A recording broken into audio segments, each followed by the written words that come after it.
All right, let's talk Kansas City Chiefs. We got some great Chiefs news for you guys. Of course, training camp has started. All eyes are on the rookies and how they're performing, but there's one Chiefs rookie that has just sent a massive message, not just to the Chiefs, but the entire NFL, even though it was kind of under the radar. Exciting news for the Chiefs. I'm Nick, and this is Saturday Morning Inspection.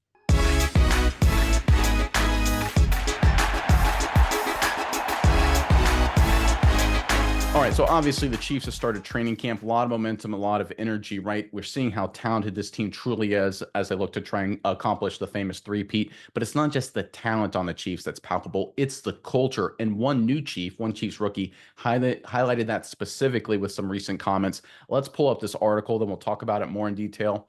On the other side, this is courtesy of Chiefs Wire. The start of training camp has the Kansas City Chiefs rookies bonding before the arrival of the veterans to start full team drills. This was a few days ago.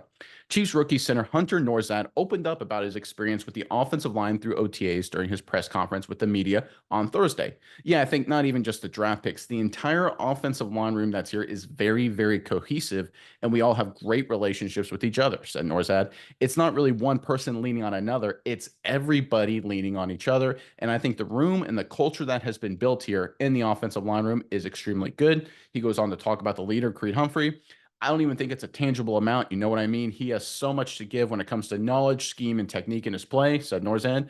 I mean, you watch him play. He's an extremely, extremely talented center. I'm going to do my best to try and get every ounce of knowledge out of him. Obviously, the Chiefs, we know, great team, talented team, great coach, great quarterback, everything. But the culture, the championship culture, is what really has the chance to push this Chiefs to their three-peat. In fact, Carson Wentz earlier this offseason publicly said how much he was impressed by the Chiefs culture when he joined Kansas City. Obviously, this is a great sign that the rookies recognize it, are impressed by it as well. I'm curious what your thoughts are on this, Miles. But first, Chiefs fans in the comment section below, obviously, the Chiefs added a number of key players on both sides of the ball, whether through free agency and the draft this offseason.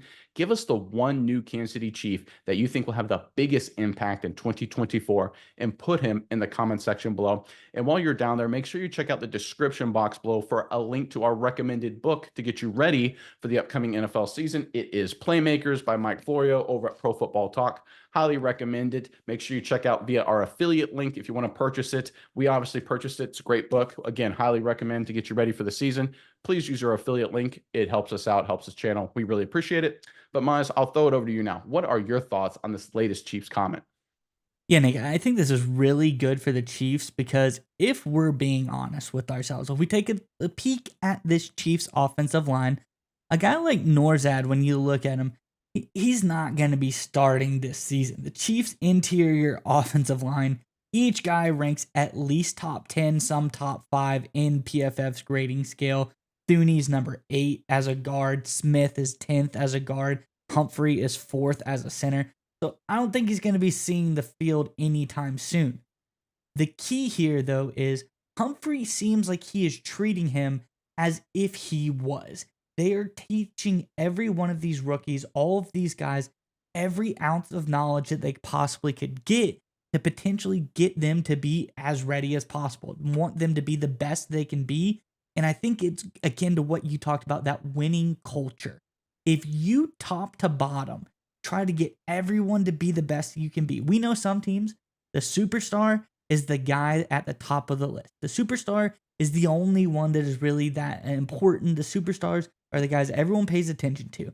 But if you treat every guy top to bottom on your roster as somebody who's extremely important, that's how you win Super Bowls. That's how you win back to back and potentially back to back to back Super Bowls like the Chiefs had here. I think it's very telling from this new guy who is at best going to be a backup interior offensive lineman for the Chiefs, is really just learning so much. They're giving him so much attention, and it seems like he is getting the treatment as if he is a guy that's going to be starting this coming season. I think that's the secret sauce to the Chiefs. They want everyone to be as good as possible, and they give everyone the amount of attention that they deserve. And look, we've all been in our own lives, whether it's, churches, jobs, school, whatever. We've all been in teams, we've all been in organizations where it's not a good culture, it's not a good environment, and it's just not conducive to success. And what's so amazing about the Kansas City Chiefs is that they've had so much turnover over the past few years.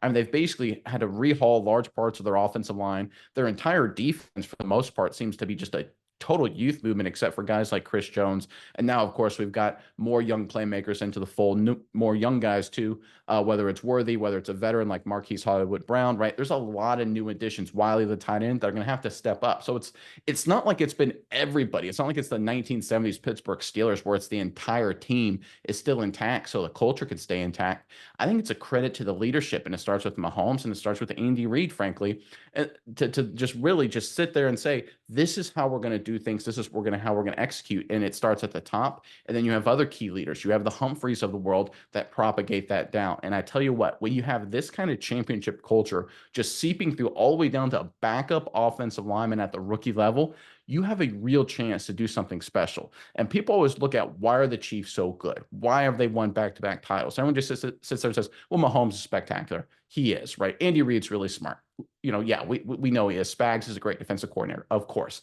But the reality is, there are a lot of other smart coaches. Kyle Shanahan's really smart, right? Zach Taylor's really smart, right? The Harbaughs are really smart. There are a lot of great quarterbacks out there. Herbert's great. Jackson's great. Burrow's great. Stafford's great. Jalen Hurts is great, right? There's a lot of great quarterbacks out there. There's a lot of young, talented defensive players out there, right? A lot of great coordinators. Why are the Chiefs better than everybody else? And it's because of this. It's because of their culture. It's the environment they put together, the accountability, the leadership, the growth. This is why they win. And I think it's such a great sign that even a Chiefs rookie can recognize it, because it means even with all this turnover, the culture hasn't changed a bit.